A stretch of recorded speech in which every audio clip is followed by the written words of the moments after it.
여러분, 상상해보세요. 그날 밤에 제가 야근을 하고 있었다면. 그런데 그 버스가 제가 한 번도 가본 적 없는 곳으로 간다면 여러분은 두렵지 않으신가요? 그것만으로도 끝이 아닙니다. 그 버스에서 끔찍한 일들이 동시에 일어났어요.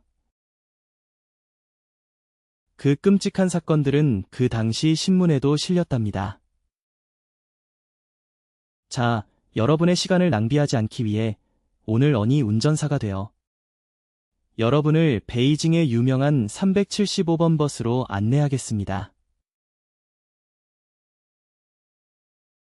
안녕하세요, 여러분. 저는 이야기꾼 언입니다. 채널 트로엔마 엘리위 언에서 그리고 여러분이 보내주신 사랑스러운 이야기들에 감사드립니다. 이야기를 들으며 더 친밀해지기 위해 제가 작은 게임을 제안할게요. 그 기회에 제 채널도 구독해주시면 좋겠어요. 그럼 이제 시작해볼까요? 이 버스는 저승으로 가는 버스입니다. 저는 위언이고 도와줄 김린입니다.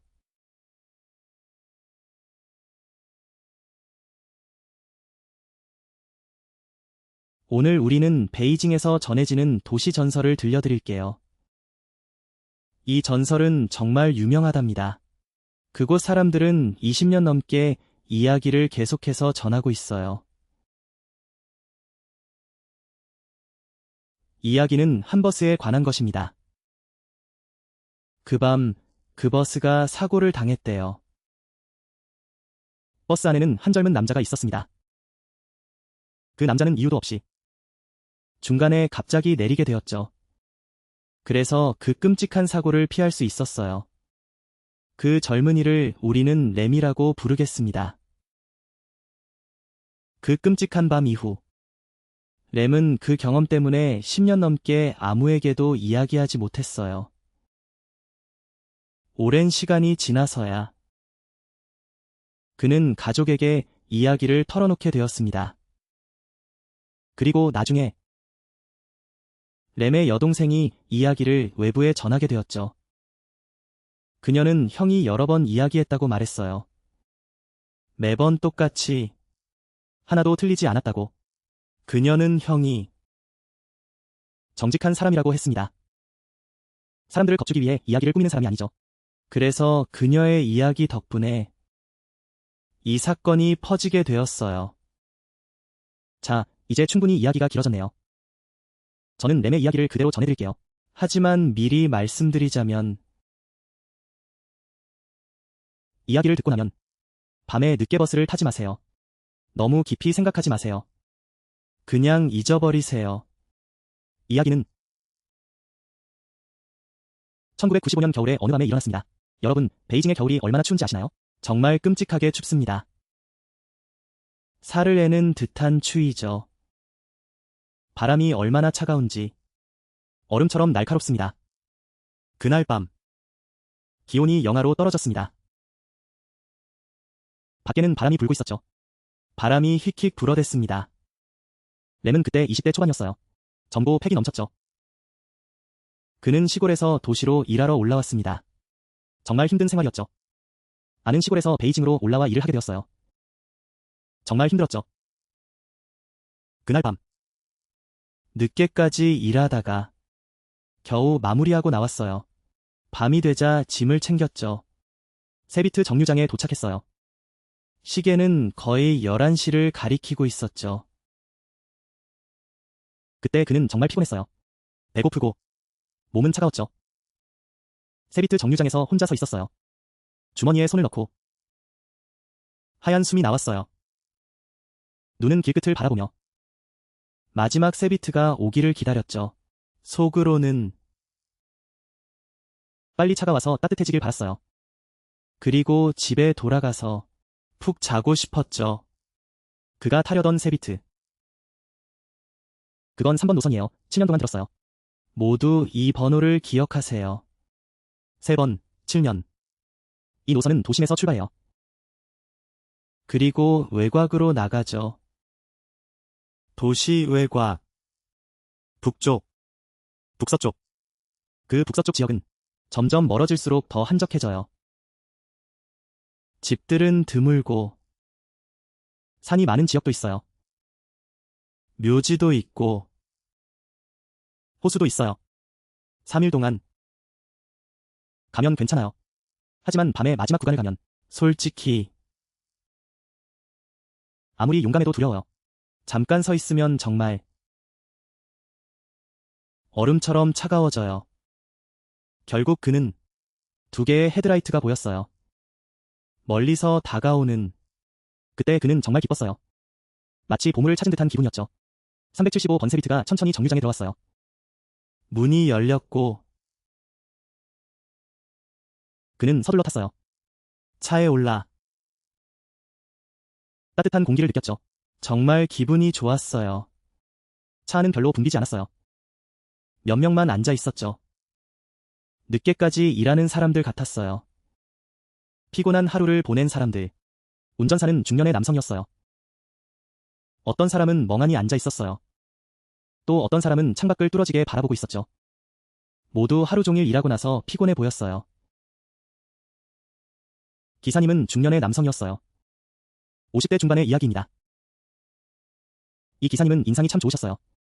딱 봐도 착한 분이라는 게 느껴졌죠, 여러분. 그리고 그 옆에 계신 분은 40대 중반의 아주머니였어요. 통통한 체형이셨죠. 하지만 성격은 아주 유쾌하셨어요. 제가 막버스에 탔을 때 자리를 찾기도 전에 그 아주머니가 반갑게 물어보셨어요. 돈 벌기 진짜 쉽지 않죠. 그리고 밖은 너무 춥고 정말 힘든 세상이에요. 그 말을 듣고 마음이 따뜻해졌어요. 네, 하고 대답했죠. 그리고 돈을 꺼내서 요금을 지불했어요. 그 아주머니가 돈을 저에게 주셨죠. 그분이 한마디 하셨어요. 저도 한마디 했죠. 이분이 마지막 차라고 하셨어요. 제가 제 시간에 내리지 않으면 정류장에서 자고 있을 거라고 경고하셨어요.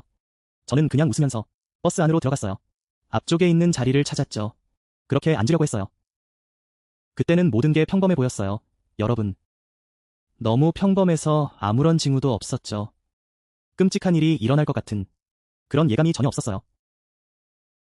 버스는 계속해서 달리고 어둠 속에서 불빛이 반짝였죠. 기사님은 집중해서 운전하고 계셨어요. 그 아주머니는 근처에 앉아 계셨어요. 가끔 기사님과 대화를 나누며 졸음을 쫓고 있었죠. 그 분위기는 참 따뜻하고 평화로웠어요. 버스는 계속해서 각 정류장을 지나갔죠. 사람들이 벨을 눌러서 내렸어요. 한 분이 내리고 다른 분이 내리고 그렇게 계속해서 1시간쯤 지나고 저는 주위를 둘러봤어요. 버스 안에는 저 혼자 남아 있었어요. 그리고 뒤쪽에는 한 남자만 남아 있었죠. 기사님과 그 아주머니를 포함해서 총 4명이 버스에 있었어요. 이때 버스는 외곽 지역에 도착했어요. 저는 창밖을 바라봤어요. 그러자 풍경이 달라졌죠.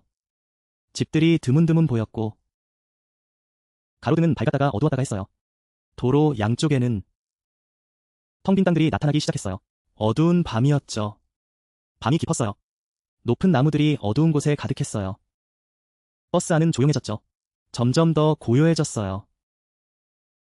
그 사람은 이제 피곤해 보였어요. 이제는 지쳐서 말이 없었죠. 그저 앉아서 눈을 감고 있었어요. 그때 애는 마음을 가다듬었죠. 조금 더 눈을 감고 싶었어요. 아직 정류장까지는 멀었으니까요. 그 여자는 내려야 했고, 하지만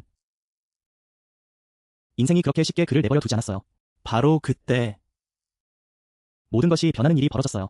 그리고 그 정류장에 도착했죠. 이 정류장은 익숙한 도로에 위치해 있었어요. 주변에는 집 하나 없었고 어둠 속에 불빛 하나 없었어요. 그저 나무들만 가득했죠. 이 정류장은 정말 외진 곳이었어요. 그런데 여러분 아시나요? 버스가 그 정류장에 가까워지자 갑자기 운전사가 브레이크를 밟았어요. 애는 피곤한 눈을 비비며 무슨 일이 일어났는지 창밖을 봤죠. 그 정류장이 텅 비어있는 걸 보았어요. 거기에는 3명의 그림자가 서 있었죠. 그 순간 애는 오싹한 기분이 들었어요. 이런 외진 곳에서 이 시간에 누군가 마지막 버스를 기다리고 있다니. 버스 문이 열렸어요.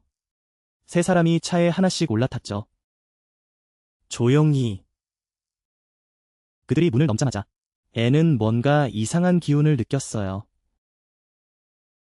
뭔가 매우 불안한 느낌이었죠. 세 사람. 한 노인과 두 젊은이. 그들은 매우 이상하게 행동했어요. 구식에 시대에 뒤떨어진 옷을 입고 있었죠. 마치 오래된 것 같았어요. 그들은 수십 년 전에 옷을 입고 있었죠. 그 시절에는 그런 옷을 입는 사람이 없었어요. 색은 회색이었고 곳곳에 얼룩이 있었죠. 하지만 그들의 옷이 여전히 따뜻하다고 느꼈어요. 그들의 몸에서 오래된 흙냄새가 났어요. 그 냄새는 마치 오래된 습기 있는 땅의 냄새 같았어요. 버스 정류장이었어요. 주변은 어두컴컴했죠. 사람들이 이상하게 쳐다봤어요. 하지만 그는 무사히 지나갔죠. 그들의 옷은 여전히 따뜻해 보였어요. 어딘가 불길한 예감이 들었죠. 그때 땅에서 이상한 소리가 들렸어요. 그리고 갑자기 이상한 냄새가 났어요. 오래된 곰팡이 냄새였죠. 마치 축축한 땅의 냄새 같았어요. 마치 썩은 나뭇잎 냄새 같았어요. 맞아요. 이해할 수 없었어요. 그런데 그 냄새는 저를 오싹하게 만들었죠. 그리고 그들의 얼굴도요. 그 세 사람은 얼굴이 정말 이상했어요. 종이처럼 하얗고 피 한 방울도 없었어요. 생명력이라고는 전혀 없었죠. 그냥 가볍게 어딘가 이상했어요. 아주 기이한 방식으로요. 그런데 가장 끔찍했던 건 그들의 눈이었어요. 여러분 아시죠? 버스의 불빛이 그때 밝게 비쳤어요. 그런데 그 빛이 그 세 사람의 얼굴에 비쳤죠. 그 모습이 정말 이상했어요. 흐릿하고 빛을 전혀 반사하지 않았어요. 여러분 상상해보세요.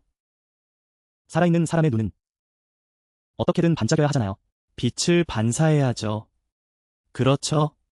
그런데 그 세 사람의 눈은 마치 검은 구멍 같았어요. 모든 빛을 빨아들이는 그냥 빛을 완전히 삼켜버린 것 같았어요. 밖으로 나가는 빛이 없었죠. 그 눈을 보면 이미 사람 같지 않았어요. 정말 무서웠어요. 말로 표현할 수 없을 정도로요. 그 세 사람이 버스에 탔어요. 아무 말도 하지 않았어요. 그들은 돈을 꺼내서 요금을 내지도 않았고. 그런데 그 여자는 왜 그런지 모르겠어요. 아무 질문도 하지 않고 요금도 기다리지 않았어요. 그냥 그렇게 세 사람이 버스 안으로 들어갔어요. 각자 자리를 찾아 앉았죠. 그들이 앉는 방식도 정말 이상했어요. 그들은 앉자마자 조용해졌어요. 꼿꼿하게 앉아 있었죠. 등은 곧게 펴고 팔은 무릎 위에 올려놓고 눈은 앞을 똑바로 바라보고 그렇게 움직이지도 않았어요. 한 번도. 고개도 돌리지 않고 아무런 행동도 하지 않았어요. 서로 대화도 하지 않았고 뒤돌아보지 마세요. 아무런 대화도 하지 마세요. 서로 이야기하지 마세요. 숨조차 쉴 수 없었어요.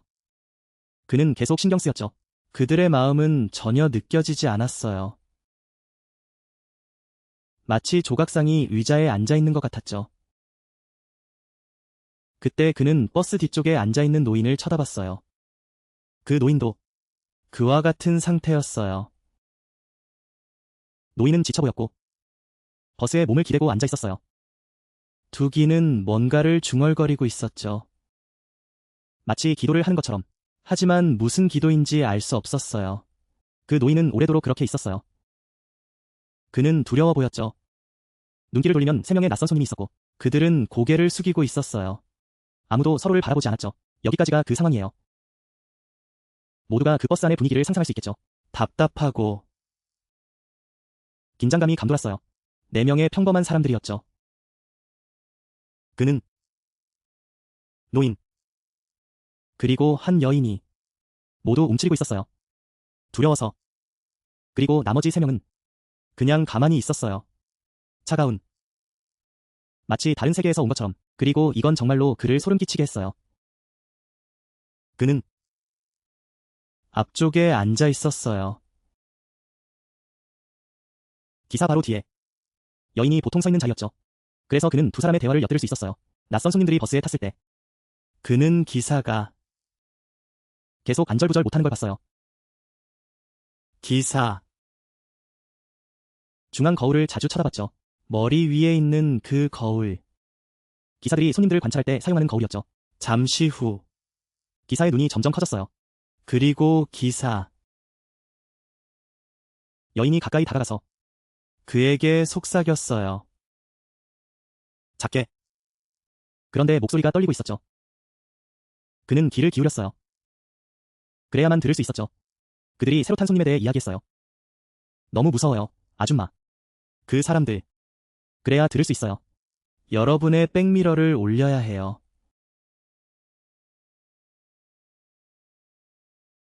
먼지가 너무 무서워요. 그 사람들 말이에요. 그들은 살아있는 사람은 전혀 보이지 않았어요. 그 여자가 소리를 들었어요. 여자가 잠시 멈췄어요. 여자가 머리 위에 열기를 조절하는 척했어요. 그리고 여자가 의심스러운 눈빛을 보냈어요. 여자가 멀리 한번 빠르게 쳐다봤어요. 여러분. 그 여자가 한번 쳐다본 후 얼굴이 하얗게 질렸어요. 여자가 즉시 고개를 돌렸어요. 더 이상 한 초도 보지 못했어요. 그 후 여자가 다시 다가왔어요. 운전기사에게 뭐라고 했는지 잘 들리지 않았어요. 그냥 운전기사가 고개를 끄덕이지 않았어요. 그리고 두 사람은 조용해졌어요. 아무도 더 이상 말할 용기가 없었어요. 이야기를 하다 보니 람은 두려움에 떨고 있었어요. 심장이 뛰었어요. 마치 가슴에서 뛰쳐나올 것 같았어요. 그 운전기사는 이 노선에서 10년 넘게 일했어요. 그런데도 그렇게 두려워했어요. 이건 분명히 이상한 일이죠? 람은 속으로 빨리 자신의 정류장에 도착하기를 바랐어요. 이 버스에 더 오래 앉아있는 건 싫었어요. 그 순간이 정말 소름 끼쳤어요. 하지만 여러분, 아직 끝나지 않았어요. 그 오싹한 경험은 계속됐어요. 람은 창가에 앉아 있었어요. 밤의 유리창은 어두웠어요. 차 안의 모습이 반사되었어요. 마치 거울 같았어요. 그때 람은 긴장하고 있었어요. 우연히 유리창을 쳐다봤어요. 3명의 낯선 손님을 보려고 했어요. 그들의 그림자가 유리창에 비쳤어요. 그때, 여러분, 람이 유리창을 보았어요. 그러자 그 3사람이 앉아 있었어요. 그들은 앞을 보고 있었어요. 하지만 그 그림자는 람을 뚫어지게 쳐다보고 있었어요. 여러분, 잘 들어보세요. 실제로 그 순간 그 3사람은 앞을 똑바로 보고 있었어요. 머리는 절대 돌아보지 않았어요. 그런데 그들의 그림자는 람을 바라보고 있었어요. 람은 정말 소름이 끼쳤어요. 다시 한번 확인하기 위해 눈을 깜빡였어요. 다시 보니 유리창의 그림자는 똑같이 그랬어요. 그들은 눈을 깜빡이지 않고 람을 응시하고 있었어요. 람은 몸을 돌려 뒤를 쳐다봤어요. 그러자 그 3사람이 앉아 있었어요. 그들의 얼굴은 앞을 향하고 있었어요. 마치 길을 보고 있는 것 같았어요. 람을 쳐다보지 않았어요. 그 순간 그 3사람은 앞을 바라보고 앉아 있었어요. 얼굴은 앞쪽으로 향하고 있었죠. 마치 앞길을 보고 있는 것 같았어요. 그들은 저를 보지 않았어요. 그 순간에 말이죠. 나는 그 유리창조차 보지 못했어요. 뒤를 돌아보는 것도 두려웠죠. 그저 고개를 숙이고 있었어요. 무릎만 바라보며 그저 하늘에 기도했죠. 빨리 도착하기를. 그 무서운 정적 속에서 이상한 소리가 들리기 시작했어요. 처음엔 아주 작았죠. 너무 작아서 내가 잘못 듣는 줄 알았어요. 하지만 점점 더 선명해졌어요. 소리가 커졌죠. 그건 마치 웅얼거리는 소리 같았어요. 규칙적으로 여러 사람이 함께 무언가를 누르는 듯한 그 소리는 보통 사람의 목소리가 아니었어요. 중국어도 아니었고 내가 생각했던 어떤 소리도 아니었죠. 그 소리는 계속해서 오르락내리락 차가운 음색이었어요. 내 머리를 소름 돋게 만들었죠. 그 소리가 분명히 뒤쪽에 낯선 손님들로부터 나왔어요. 그들이 조용히 앉아 있었지만 거의 존재하지 않는 듯했어요. 나는 너무 무서워서 울고 싶었죠. 버스 뒤쪽에 앉아있던 노인은 이미 많이 떨고 있었어요. 그의 손은 점점 더 빨리 움직였고 그의 기도가 점점 더 간절해졌죠. 그 순간 그는 나를 바라보며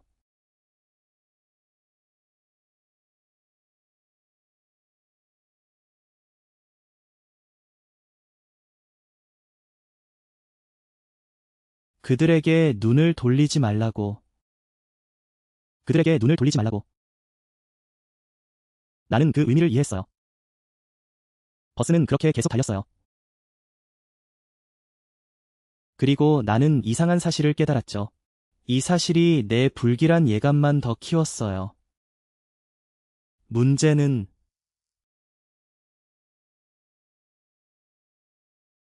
버스가 더 이상 정차하지 않았어요. 분명히 나는 정류장을 지나치고 있었죠. 어떤 정류장에서는 내가 내릴 수 있을 것 같았어요. 운전사는 계속 직진했어요.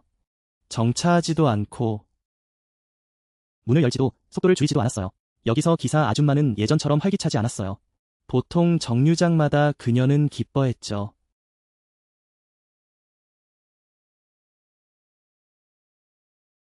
이 정류장, 저 정류장 누가 내릴지 물어보곤 했어요.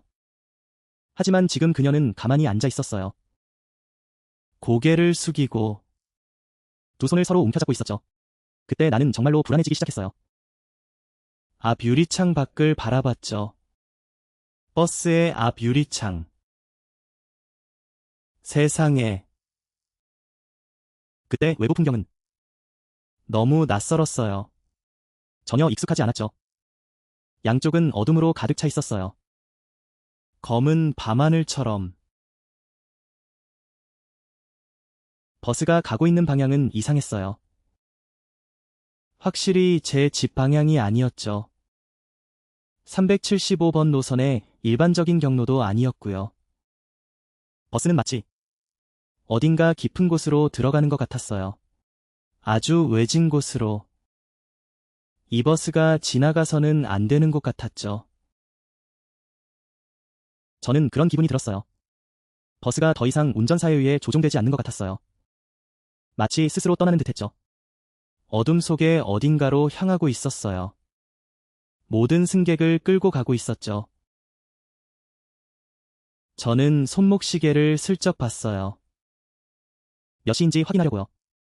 그런데 여러분, 아시나요? 제 시계의 바늘이 멈춰 있었어요. 전혀 움직이지 않았죠. 새로 바꾼 시계인데 오래된 게 아니었어요. 언제부터인지 전혀 작동하지 않았죠. 이 세부 사항이 정말 중요해요. 저는 거의 확신에 가까웠어요. 이 버스가 우리를 살아있는 사람을 위한 곳이 아닌 곳으로 데려가고 있다는 거요. 그때 저는 정말 참을 수 없었어요. 몸속에서 강한 직감이 올라왔죠. 마치 저에게 경고하는 듯한 느낌이었어요. 이 버스에 조금 더 앉아 있으면 문제가 생길 것 같았어요. 어쩌면 죽을 수도 있었죠. 그때 저는 일어섰어요. 더 이상 생각할 여유가 없었죠. 본능이 저에게 즉시 내려가라고 했어요. 즉시 내려야 했죠. 저는 운전사 쪽으로 가까이 갔어요. 그리고 간절히 말했죠. 그때 제 목소리는 많이 떨렸어요.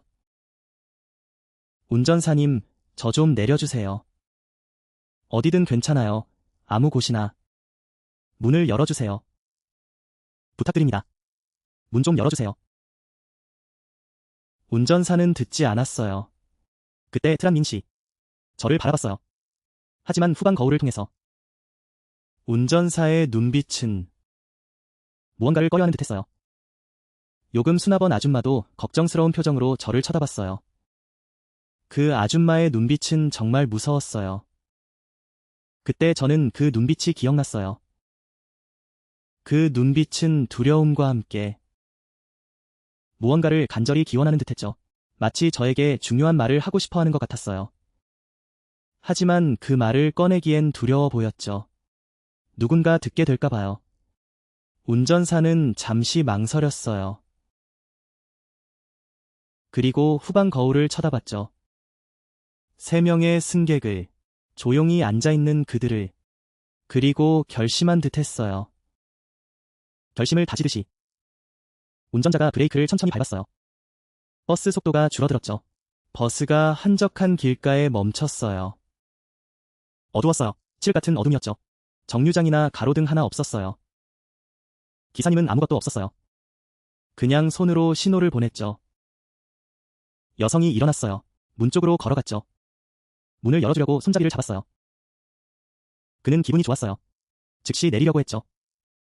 하지만 그 순간 여성이 갑자기 그의 팔을 잡았어요. 그녀가 그를 가까이 끌어당겼죠. 그리고 그의 귀에 속삭였어요. 단 한마디를 말했죠. 그녀의 목소리는 떨리고 있었어요. 마치 곧 무언가가 닥칠 것 같았죠. 당신은 내려야 해요. 빨리 내려. 내리고 나서 곧장 앞으로 가세요. 절대 뒤돌아보지 마세요. 이 버스를 다시 보지 마세요. 기억했죠? 그는 그 말을 듣고 온몸이 오싹했어요. 그녀의 목소리, 그녀의 눈빛, 그 안에는 두려움이 가득했어요. 그는 결코 잊을 수 없는 절망이었죠. 그는 질문할 시간도 없었어요. 그저 고개를 끄덕이며 급히 버스에서 내렸죠. 하지만 여러분, 그의 발이 땅에 닿는 순간 어떻게 된 일인지 그는 버스 뒤쪽을 힐끗 쳐다봤어요. 아마도 인간의 호기심이 두려움보다 강했던 것 같아요. 그리고 그가 본 장면은 그의 마음에 깊이 남았어요. 남은 인생 내내 세상에 그 이상한 손님들 3명의 사람 아까부터 조용히 앉아 있었죠. 앞을 똑바로 바라보며 아무 말도 하지 않았어요. 그런데 그가 내리자마자 3명의 머리가 동시에 그를 바라봤어요. 6개의 눈이 그를 응시했죠. 그 순간 모두가 그의 존재를 주목했어요. 3명의 얼굴에서 그는 마치 그를 붙잡으려는 듯했어요. 그들은 그를 다시 버스로 끌어들이고 싶어 했죠. 그는 등줄기가 오싹해졌어요. 혼이 빠질 것 같은 기분이었죠. 그의 두 발이 한 발 더 내딛기 직전이었어요. 조금만 더 늦었으면 그 자리에서 쓰러졌을 거예요. 그는 가까운 나무에 기대어 겨우 서 있었죠. 그 순간 버스 문이 쾅 닫혔어요. 버스는 계속 달리기 시작했죠. 그리고 아름다운 길로 들어갔어요. 그는 어둠 속에 서 있었어요. 2개의 불빛이 멀어지는 걸 바라봤죠. 그 불빛은 점점 작아졌어요. 그리고 옛날의 어둠 속으로 사라졌죠. 그 방향은 그는 마음속으로 확신했어요. 완전히 낯선 길이었어요. 산속으로 이어지는 길이었죠. 도시로 돌아가는 길이 절대 아니었어요. 혼자 남겨진 그는 어두운 길 한가운데 서 있었어요. 추웠죠. 그곳은 모두에게 그때 두려움이 다시 밀려왔어요. 그는 자신이 어디에 있는지 몰랐어요. 주변은 칠흑같이 어두웠죠. 차가운 바람이 쌩쌩 불어왔어요. 안개가 자욱하게 내려앉았죠. 그는 아내의 경고를 떠올렸어요. 그녀가 말했죠. 절대 뒤를 돌아보지 말라고. 그냥 앞으로만 나아가라고. 정말 빨리 가라고. 그는 조심스럽게 걸었어요. 하지만 두려움은 쉽게 사라지지 않았어요. 그 무서운 정적 속에서 그는 갑자기 뒤에서 소리가 들렸어요. 발소리. 발소리가 조용히 따라오고 있었어요. 그것은 천천히 그의 뒤를 따라왔죠. 그가 빨리 걸으면 발소리도 빨라졌어요. 천천히 걸으면 발소리도 느려졌죠. 그는 너무 무서워서 숨조차 쉴 수 없었어요. 뒤를 돌아볼 용기가 없었죠. 그는 그저 빠르게 걸어갔어요. 입속에서는 기도를 하고 있었죠. 그렇게 계속 걸었어요. 발소리는 그를 오랫동안 따라왔어요. 그러다 드디어 가로등이 보였어요. 그때 발소리가 멈추고 사라졌죠. 그는 뒤를 돌아봤어요. 그러나 뒤에는 아무도 없었어요. 그는 한 걸음, 한 걸음, 한 걸음씩 나아갔어요. 가로등 쪽으로. 그것도 꽤 멀었어요. 오랜 시간 걸었죠. 드디어 숙소를 찾았어요. 사람들이 길을 안내해줬죠. 그는 더듬더듬 숙소에 도착했어요. 그때는 이미 새벽이 가까웠어요. 그는 방으로 들어갔죠. 몸은 지쳐 있었어요. 혼은 아직도 길에 남아있는 듯했죠. 아직도 마음이 편치 않았어요. 문을 잠그고 이불을 덮었죠. 눈을 감으면 여전히 6개의 눈이 쳐다보는 듯했어요. 그 모습이 계속 쳐다보는 것 같았어요. 그 여자의 비명 같은 소리가 들렸죠. 정말 눈을 감을 수가 없었어요. 그냥 눈을 뜨고 밤새도록 버티다가 아침이 올 때까지. 하지만 여러분, 가장 소름 끼치는 건 이야기를 수십 년 동안 신비롭게 만든 사건이죠. 바로 다음 날의 일입니다.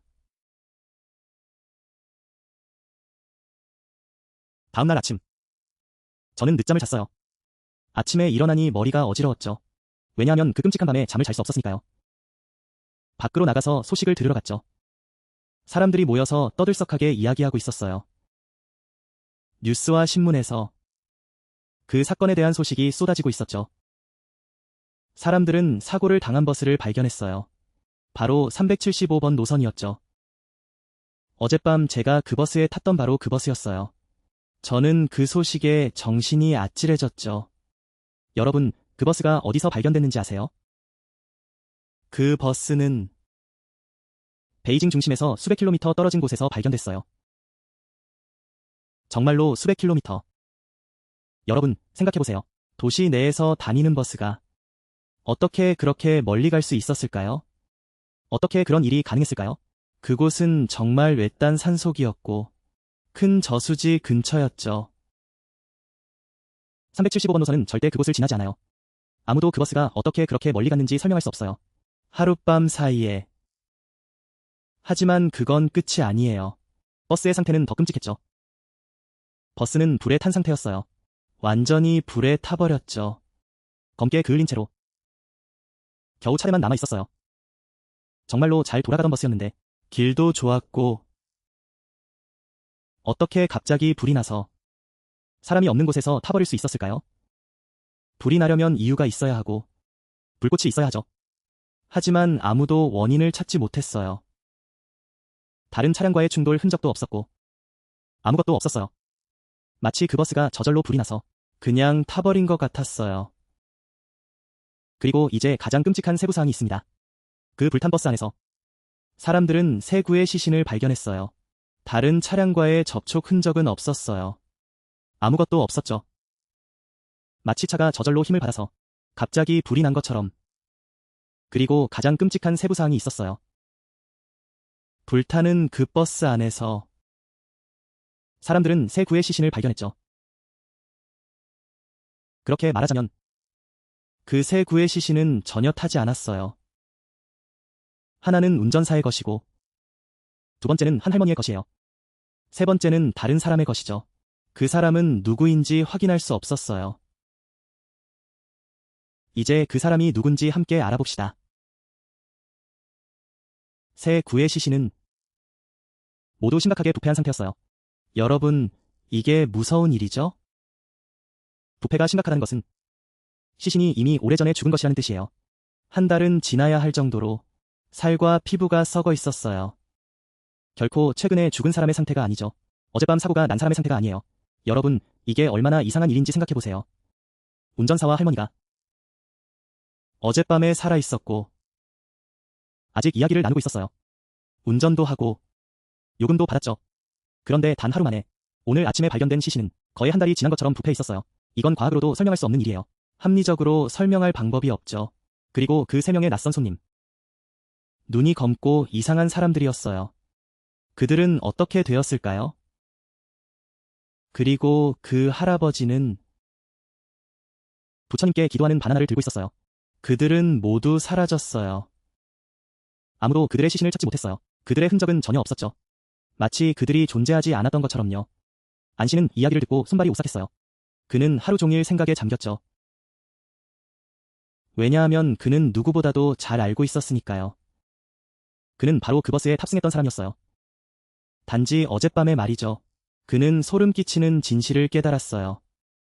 만약 그날 밤 그가 그 불길한 느낌을 무시하고 위험을 무릅쓰고 버스에서 내리지 않았다면 그 시신이 혹은 정체불명의 그 시신이 바로 그가 되었을지도 몰라요.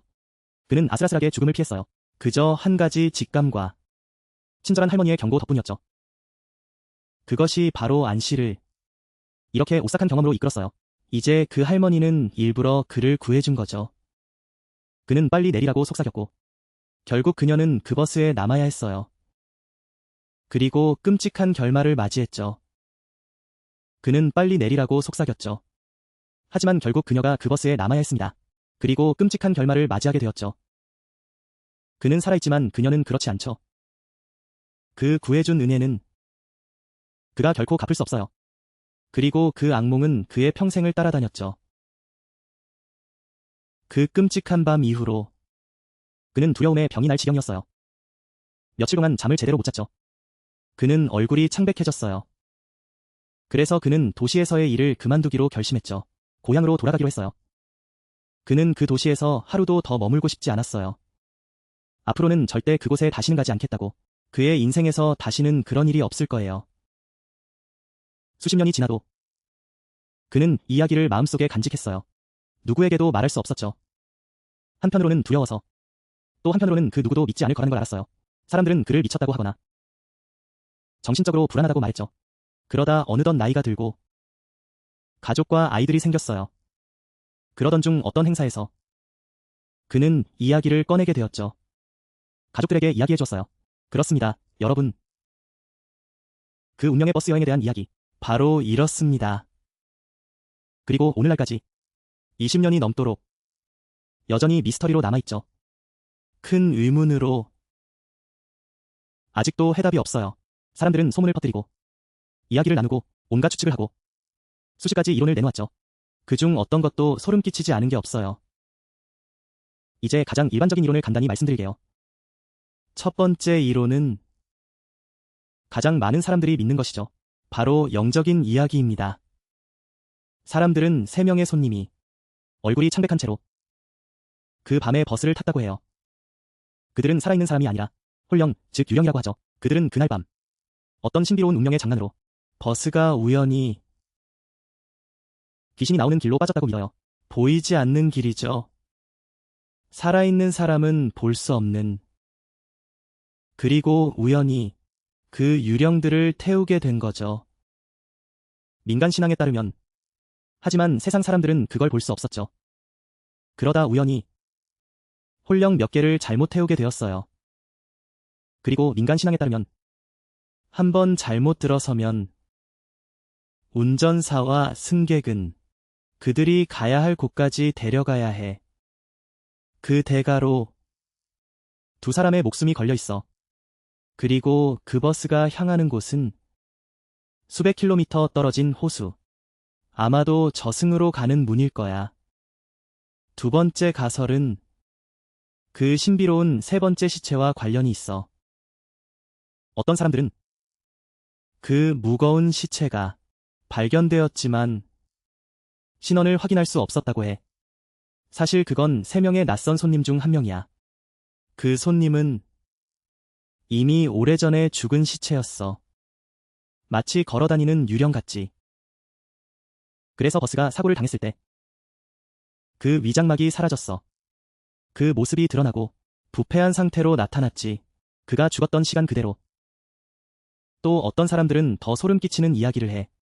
그건 한 사람이 죽어서 그 호수 근처에 묻혔다는 거야. 그날 밤 그가 버스를 잡아타고 돌아온 거지. 3번째 가설에 따르면 어떤 사람들은 믿고 있어. 그 특별한 밤에 버스가 우연히 얇은 경계를 넘어갔다고. 이 세상과 저 세상 사이의 경계. 살아있는 사람들의 세계와 죽은 사람들의 세계. 옛날 관념에 따르면 저 세상에서는 시간이 이곳과는 다르게 흐른데 그곳의 하루는 이 세상의 수십 년에 해당할 수 있어.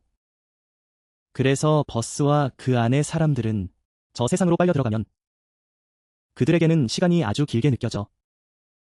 버스가 다시 이 세상으로 돌아와 사고를 당했을 때 그 안의 시체들은 이미 오랜 시간이 흘렀던 거야. 그래서 그렇게 빨리 부패하고 끔찍한 상태가 된 거지. 이것이 바로 왜 린 씨의 시계가 갑자기 멈췄는지 설명해.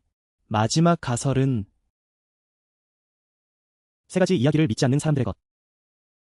그들은 단순히 이게 사고라고 생각해. 혹은 범죄 사건이라고. 그들은 버스가 어떤 갱단에 습격을 받았다고 말해. 그들은 그냥 강도질을 하고 사람들을 해치고 버스까지 빼앗았다고. 차를 빼앗아 버렸죠. 그는 정말 멀리 달려갔어요. 그리고 나서 증거가 사라졌다고 하죠. 듣기엔 쉬워 보이지만 모두들 주목하세요. 이 가설은 설명할 수 없는 것들이 있어요. 가장 중요한 두 가지 이야기입니다. 첫 번째는 왜 시체들이 그렇게 비정상적으로 빨리 부패했는가. 두 번째는 그 차가 어떻게 그렇게 멀리 갈 수 있었는가. 한밤중에, 하룻밤 만에. 그리고 들리는 바에 따르면 이 사건을 조사하던 팀이 이상하게 사라졌다고 해요. 어디에도 기록이 남지 않았죠. 이것은 사람들에게 더욱 의혹을 불러일으킵니다. 이야기의 영적인 요소를 믿게 하죠. 결국 1955년 그 겨울밤에 정말로 무슨 일이 있었던 걸까요? 그 세 명의 손님은 정체가 누구였을까요? 그리고 조셉 비트는 그 짙은 안개 속에서 어디로 간 걸까요?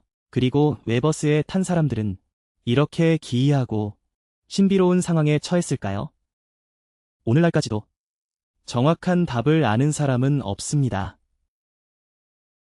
여러분, 다섯 번째 가설을 추가한다면 여러분의 가설은 무엇인가요? 아래 댓글로 남겨주세요. 함께 이야기해보면 좋겠어요. 진짜든 가짜든 유령이든 사람인지 존재하는지 안전한지 여러분이 스스로 생각하고 느껴보세요. 아니, 이야기를 전하는 이유는 재미있고 신비롭기 때문이죠. 하지만 한편으로는 그 안에 숨겨진 작은 메시지 때문이기도 해요. 아는 알고 있습니다. 이야기 덕분에 혼자 밤늦게 버스를 탈 때 혹은 한밤중에 외진 곳에 가게 될 때 왠지 불안한 기분이 드는 걸. 뭔가 이상한 느낌이 들죠. 뭔가 잘못된 것 같은. 그러니 여러분, 기억하세요. 여러분, 기억하세요. 자신의 직감을 믿어보세요. 조금 귀 기울여보세요. 그 직감.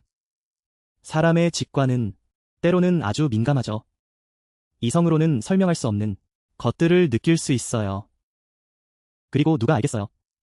바로 그 직감을 믿고 귀 기울이는 것이 어쩌면 당신을 구해줄 수 있을지도. 하나의 손에서. 그것이 바로 람씨를 구했던 방법처럼 그 운명의 밤에 말이죠. 그렇죠? 자, 오늘의 이야기는 여기서 마무리하겠습니다. 이 먼 도시 전설이 듣고 나니 오싹하네요. 희망컨대 여러분이 듣고 나서 버스에 대한 악몽은 꾸지 않기를 바랍니다. 여러분에게 행운을 빕니다. 밤늦게 귀가할 때마다 무사히 돌아오길 바랍니다. 안전하게 가고 오세요. 그리고 우리의 소중한 시청자 여러분, 여기까지 들으셨다면 재미있었다면 채널 구독해주세요. 응원해주세요. 좋아요, 공유하는 것도 잊지 마세요. 그것도 잊지 말고 눌러주세요. 이야기를 듣고 싶을 때 가족이 가장 먼저 알 수 있도록 놓치는 이야기 없이